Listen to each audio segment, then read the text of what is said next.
Sorry for any background noise. I saw this video on YouTube. I wanted to do a video on it because it's discussing some possible NBA trades that could possibly happen before the NBA trade deadline. And I just want to give some of my thoughts on them. So I'm just going to jump straight into it. I'm not going to hold up too long. This video is by Get Like Hoop. Get Like Hoop. It's 5 NBA trades that could happen before the trade deadline. Go check it out. The NBA trade deadline is approaching. Teams know that they have to take action if they want to take that next step and truly become a contender in the NBA. Some teams, they're already contending, but they need that final piece to solidify their championship run. And while other teams, they're trying to gear up for the future. They're trying to make sure they can be good for the long haul. I think trades... All right, now, I got to say this real quick, man. A lot of people think that for some reason, man, whatever team LeBron James is on, they think that this team has the chance to get this piece and that piece and that piece. When he was in Miami, they were talking about Carmelo, Chris Paul, all these different guys. When he went back to Cleveland, they were talking about how they were going to get, this guy, and that guy could possibly come to Cleveland and all this other stuff. And now that he's in LA, now every trade rumor, out of every 5 trade rumors, at least 3 of them is this player could possibly go to LA. This player could possibly go to LA. This player could possibly go to LA. For LeBron James to be as great as he supposedly is, some even believes he's the greatest player of all time. He sure does get a lot of trade rumors. He sure does seem to need a lot of help. That's just my opinion. Like, he seems to need a lot of fucking help for him to be great. All right. They're always so interesting because there's not always a clear winner or a clear loser. Sometimes it takes years to find out who won or lost a trade. Even though at the time it might seem obvious, it isn't. And sometimes there's 2 winners. And other times, well, by now I'm sure you get the picture. We've seen players disgruntled and lashing out this season. Some players, they don't like their situations. And that Kyrie Irving and Isaiah Thomas deal, I think Cleveland won that. I believe Cleveland won that because they got Colin Sexton out of it. Now, Colin Sexton doesn't get the notoriety that other young guards in the NBA gets. But I think that he has improved. He's improved considerably since he was drafted a couple of years ago. I wouldn't say that he's anywhere near living up to any kind of potential that he had being the 8th pick or 9th pick, somewhere around there. I mean, he hasn't lived up to that billing yet. But I think Colin Sexton has the potential to be a pretty decent guard in the future, a reliable guard. He's one of those point guards that can play the 2 guard, like Shai Gilgeous-Alexander. Sorry, I had to get his name correct. He's one of those guards that came in as a point guard but can play both the 1 or 2 guard, like Drew Holiday. So I think that right now it looks like Cleveland won that deal. Now, Cleveland hasn't been winning, and that's because, it could be a number of things. Poor management, poor coaching, just not really having the right pieces in place. I thought they should have moved on from Kevin Love and Tristan Thompson a long time ago. They pretty much gave up everything to please LeBron. I mean, they pretty much nuked their fucking team to please LeBron. And when LeBron left, I mean, it just left a huge hole, a huge void. And that's not because of LeBron's greatness. That's because LeBron is so demanding that a team has to pretty much gut their roster to make that guy happy. And when LeBron leaves, now you're left with this big-ass hole right there. And not like a hole like, my wife died, so now I have a hole in my heart. Like, yeah, you fucking let an explosion happen, and now there's a fucking hole in the middle of my house. Like, that type of shit. LeBron does that type of stuff. So I think that Cleveland mixed with some poor management and some poor coaching and not really having the right pieces is the reason why they're not winning. But I think if they can find somebody that can come in and do a job like Brian Colangelo did before with the Toronto Raptors and the Philadelphia 76ers, I think that they could turn it around. They have to bring somebody in that's going to make smart moves. But right now, they're just like making one questionable move after another. All right. And sometimes you got to let pieces go and start over. And I think that they're trying to hold on to whatever little, whatever little hope they have. They're holding on to it by keeping Kevin Love and by keeping. But I think the reason why they still got Kevin Love is because of the contract. You know, nobody wants to pay all that money for a fucking 6'8", 6'9" fucking power forward who can't jump, who's not even the same player he was in Minnesota. Like, nobody's gonna pay all that money for that guy. But somebody, you can convince somebody. Look at Chris Paul going to the Oklahoma City Thunder. You can convince somebody to take a massive contract for a player that's not even worth half that money. Okay? You can find somebody. Others just really don't want to lose. And at this stage of their career, could you blame them? This video, I'm going to be talking about 5 trades that should happen. Oh, and another thing about Cleveland. I think with Darius Garland and Colin Sexton, I think they have a start. They have something there. They got to build around those kids, man. They got to move some of those older pieces out, and they got to build around those young kids. And you got to bring a coach in. Like, if you could reach down into college and bring somebody up, like how Boston brought up Brad Stevens, I think that they might have a chance. Happen to shake up the NBA. But before we go any further, guys, be sure to subscribe and turn on notifications content. So be absolutely ridiculous. And I plan to bring you guys a video on his players, if not my favorite. Speaking of the Denver Nuggets and trades, I think teams should be aggressive going forward trying to get Malik Beasley. He's an impact player who might not reach their ceiling in Denver. With that being said, be sure to follow my IG, handle G like Coop. You need.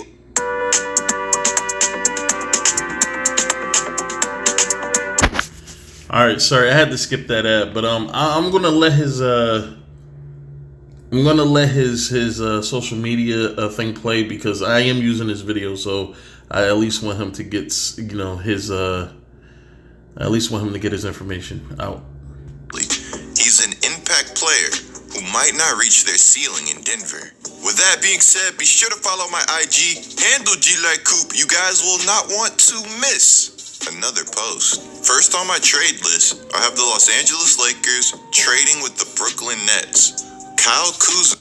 All right, now this is what I think about. He's going to talk about, because this is the only one that I've seen a piece of. He's going to talk about Spencer Dinwiddie getting traded to the Los Angeles Lakers. Now, this is what I feel about this trade. Spencer Dinwiddie, if I am him, I don't want to go anywhere with a star. Like a star, superstar, star, whatever. I don't want to go somewhere where I'm going to have to play second fiddle, third fiddle. Like, if I could possibly go somewhere where I can build up my name, because I think Spencer Dinwiddie has all the tools to be a main guy. But sometimes it's hard for you to figure out if you are a main guy by playing under other people that believe that they are the main guy. And I think that if he goes to a franchise like maybe Charlotte, I would say that Spencer Dinwiddie could do a good job in Phoenix. Somewhere where he can get starters minutes. They won't set him on the bench for whoever's, injured or supposed to be, like if he doesn't have to play behind guards like fucking D'Angelo Russell and Kyrie Irving, I think he should have a better chance of showcasing what he can do, because the little bite-sized pieces that we get of Spencer Dinwiddie isn't enough for him to really show that he can get the job done. And I believe he can get the job done. I believe I did a video on this some time ago where I was saying, like, when D'Angelo Russell left, He did not want to play behind Kyrie Irving. He thought it was going to be his time.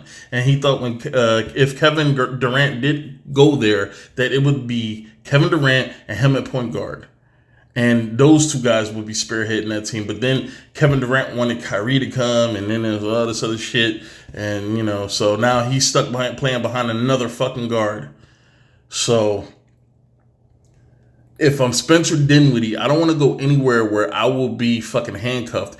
And there's no player in the NBA that handcuffs you more than LeBron James. There's no NBA player that literally changes the way you play to suit them more than LeBron James. And I would say any player that has any aspirations or any aspirations in the ability to be great should not play with LeBron James for the rest of the time he's in the NBA. Because, unless you're Anthony Davis and you're just that supreme that you can pretty much, you already have a name for yourself. People already know who you are, and you have the game that completely overshadows what it is, the impact that LeBron has on you. Because AD is the only player that I've seen LeBron play with where AD is not overshadowed. Like, he is not put on a back burner.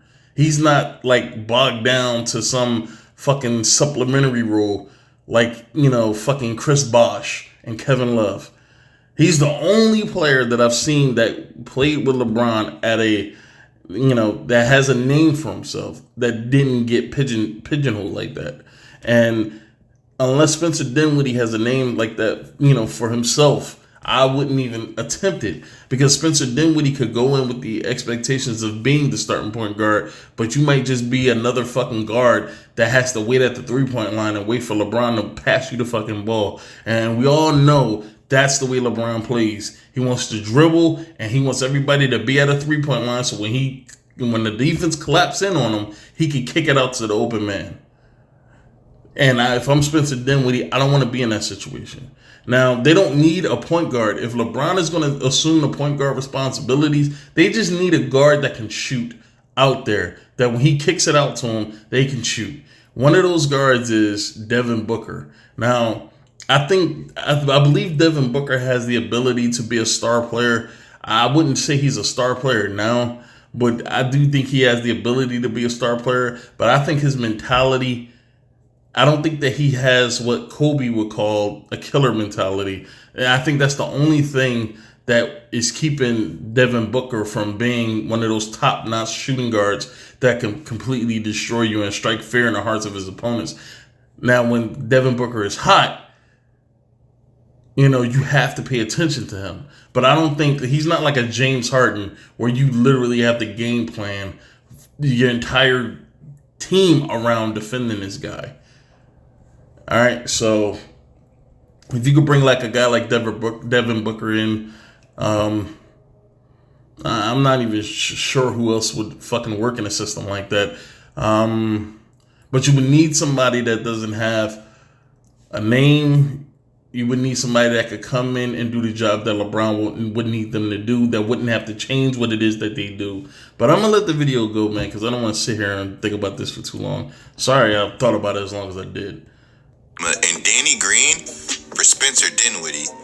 Now, there's a few reasons I make this offer. The Los Angeles Lakers need a point guard and also a shooting guard that can provide an offensive punch when Anthony... This is why Devin Booker would be great, because to be honest, they don't need a point guard. They don't need a point guard to facilitate. LeBron does that himself. I don't think at any point in LeBron's career he's played with a facilitator. Like a facilitator. Not like a shooting point guard like Mo Williams. Like an actual facilitator like a Chris Paul. Like the other one that he played with was Lonzo Ball. But the way the Lakers dealt with Lonzo Ball, I think, was so fucking criminal. It's the same thing. It's the same way I felt about Markelle Fultz in Philadelphia. The way they treated those point guards, it was damn near criminal. All right, I think people were hard on Lonzo, and I think people were hard on Markelle, way too hard, man. I think the way that those organizations treated those situations was was not the best way they could have dealt with it. And I don't think that LeBron has ever played with a true facilitator that has a voice of his own. Like, I to be honest, I think if Chris Paul ever played with LeBron James, I don't think it would work. I don't think it would work. LeBron would be too busy trying to get the ball out of Chris Paul's hands. Chris Paul's not a stand-up, catch and shoot three-point shooter. He's not that guy. He's a guy that gets his points. He can create his own shots, but he can also create shots for his teammates. And that means he would take the ball out of LeBron's hands a lot. And I don't think LeBron could do that. LeBron has one way of playing for most of his fucking career. So you would need somebody to come in that won't demand the ball. Kyrie's not really a facilitator. Kyrie's more of a, I'm just going to call him what I think he is. Kyrie's more of a playground player, man. He's more of a playground guard, man. Dribbler, finisher, and a three-point shooter. He's not really a facilitator. He's not looking to get his teammates open. He's not looking to run an offense. All right, but I don't think LeBron has ever played with a player that could facilitate, was a pass-first point guard. But on the level of a star level type of, I don't think that he would be able to play with somebody like that. So bringing somebody in like Devin Booker would be perfect. Davis and LeBron aren't going. Now, I'm not saying Danny Green isn't capable of providing an offensive punch, but Spencer Dinwiddie gives you an element that the Lakers really don't have at the moment. They don't have that third consistent scorer who can go out and apply pressure to defenses on their own, that can go out and get their own buckets. We thought that would be Kuzma, but he's been really inconsistent this year. And again, Dinwiddie is capable of running the offense on his own. Now, I'm not sure if LA would have to add picks to this deal or not, but with the proper... Any picks that the Lakers have remaining that they're able to trade, I think going after Devin Booker, I believe Devin Booker is younger. He might be the same age as Spencer, but I believe Spencer Dinwiddie is like 27 now. I think Devin Booker's like 25. I mean, so he might have an age. He might have an age that is more appealing to the Lakers, but he also has a game that's more appealing to LeBron. I would not waste. It will not work. I don't see it working. I could be wrong. This is just my opinion. I could be wrong. I don't think it will work. I don't think that Spencer is going to want to. I don't think Spencer's going to want to be there. Like, for anybody that pays attention to the way LeBron James plays the game, Spencer Dinwiddie would be. Like, he thinks it's bad now playing behind great guards. He would be so much less playing with LeBron. And his game would change so much that he would be a completely different player. The players we saw in Kevin Love and Chris Bosh are different than those players that we seen in Minnesota and Toronto. Those night and day. Night and day. Now, some people may say that Chris Bosh was a lot better playing with LeBron, or Kevin, I forgot his name. Kevin Love was a lot better. Well, not really. I'm not even gonna go that far, but I don't know. For some reason, people believe that LeBron makes players better around him, and that's not the case. LeBron makes players better at playing the way he wants them to play. And this is why when LeBron gets hurt or LeBron sits out, these teams fail. Now, the Lakers, I don't know if LeBron sat out this season, but if LeBron does sit this season for any extended period of time, I don't know if this team will fail the same way the other ones did, because they do have Anthony. But see, Anthony Davis really wasn't. It may fail, because when you have to force yourself to change to conform to a way one player wants you to play, your game best fits when he's on the floor. When he's not on the floor, you don't look good. And this is always a positive for LeBron, because when LeBron's on the floor, his team wins. And everybody says, well, it's because LeBron did this, and this. But then when he's not on the floor and his team struggles, it's because, LeBron wasn't playing and they don't know what the fuck they're doing without him. That's because he forces them to change the way they play, which only suits them if he's on the floor. If he's not there, If he's not there, it doesn't work.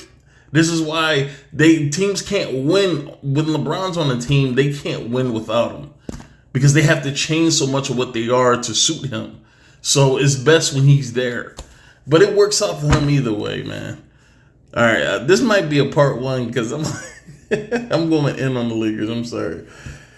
For pick compensation, I believe the Nets would be interested in this deal because now you have Kyrie Irving with a shooter like Danny Green next to him.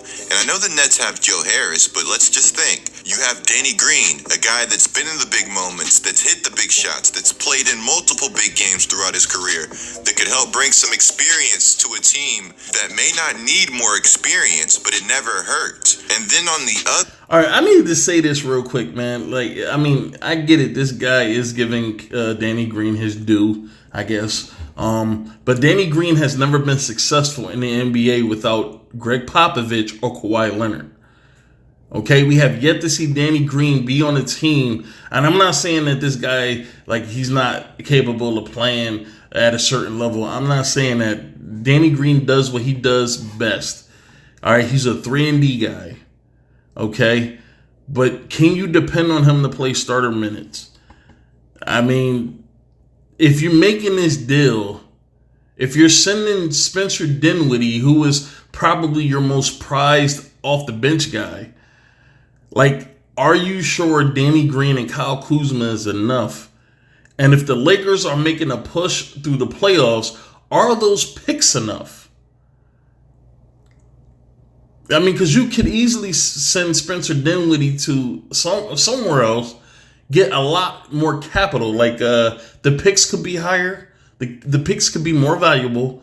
You may be able to get some, I don't know, some better talent. I'm not saying that Kyle Kuzma isn't a good player. I just think that I think the Lakers don't have the greatest player development. I don't think they have the greatest player development. I'm expecting Brandon Ingram, who we've already seen great things from, and Lonzo Ball, who I believe would have given enough time, he will get better. I think they will improve. And we've seen this with D'Angelo Russell, where players who leave the Lakers, they have better careers elsewhere because the player development in LA isn't the greatest. All right. And I'm going to see how much is left in this video. I mean, not this video, this first draft pick. I'm going to see how much is left, and then I'm going to start a new one. But are you sure Kyle Kuzma is going to be enough? Are you sure Danny Green is going to be enough? Are you sure those picks are going to be enough? Any picks that they do send you? Because Spencer Dinwiddie is a high-value backup. He's a high-value backup. Okay, high value backup. So I want to make sure, if I'm the Nets, I want to make sure that if we're sending them somewhere, we're getting enough in return that we feel, okay, we're not completely killing ourselves to fucking make this happen. Because you're getting Danny Green for this year. You're getting Kyle Kuzma for this year, because I'm pretty sure Kyle Kuzma's contract is coming up. I mean, he's been in the league already for 3 years. I'm pretty sure at some point, if not this year, then next year, his contract is coming up. Is he going to be a good fit with Kyrie Irving and Kevin Durant? I mean, is this a guy that you could put at the 4 and trust that he can do his job? You know? I mean, you probably wouldn't be expecting too much from him, but is he able to handle the amount of work that you would have to give him? Because with Kevin Durant coming back from a pretty serious injury and Kyrie Irving being as fragile as he is, you're going to expect Kyle Kuzma at some point to fucking take over. Is he able to get the job done? All right, give me a second. All right, let's get back to it. Throughout his career, that could help bring some experience to a team that may not need more experience, but it never hurts. And then on the other end, you have Kyle Kuzma, a role player in Los Angeles, but he can offer some big-time upside. Kuzma is somebody that in the right system can give you big games, can be a big-time player. We're looking at somebody that's a year removed from averaging almost 20 points a game. Kyrie wanted the Nets to make moves. He wanted improvement. He wanted role players. He wanted guys that offered upside. And most importantly, guys that fit. Now, I know earlier I named DeAndre Jordan in the starting lineup. I would personally start Jared Allen, but DeAndre seems to be boys with Kyrie, boys with KD, so the Nets may opt to do that in the future. But Jared is a monster. The next Jared Allen, I've said this when they got DeAndre Jordan, because I knew that they were going to start DeAndre Jordan because of Kevin Durant. Kevin Durant really wanted him there. And I knew that they would have probably favored DeAndre Jordan to appease Kevin Durant than Jared Allen. But I think Jared Allen, and I've said this before, I believe I said this in a video, Jared Allen, he has, out of all the big men that's come into the NBA, he has been probably the most pleasing to me, because I didn't expect too much from him. Like, I knew about Jared Allen when he first got to the Nets. I just thought that, he might be a filler. He might be a guy that comes in, he gives you some valuable time off the bench. But, I mean, this dude has turned around and become a pretty decent player, just like John Collins. But John Collins, I believe, was a top pick. I'm not saying, like, top 5. I think he was, like, a top 10 pick, though, to the Hawks. But Jared Allen was a lot more pleasing when he was picked. Well, I mean, as he improved. And I thought that they should just stick with the guy that's been there and just bring DeAndre Jordan off the bench. Or move Jared Allen to the power forward position and put DeAndre Jordan at the center position. Something like, try to work it out some way, but you need to have Allen in the starting lineup. But that's pretty much it on that trade. I'm gonna try to do the next one right after this. So, all right.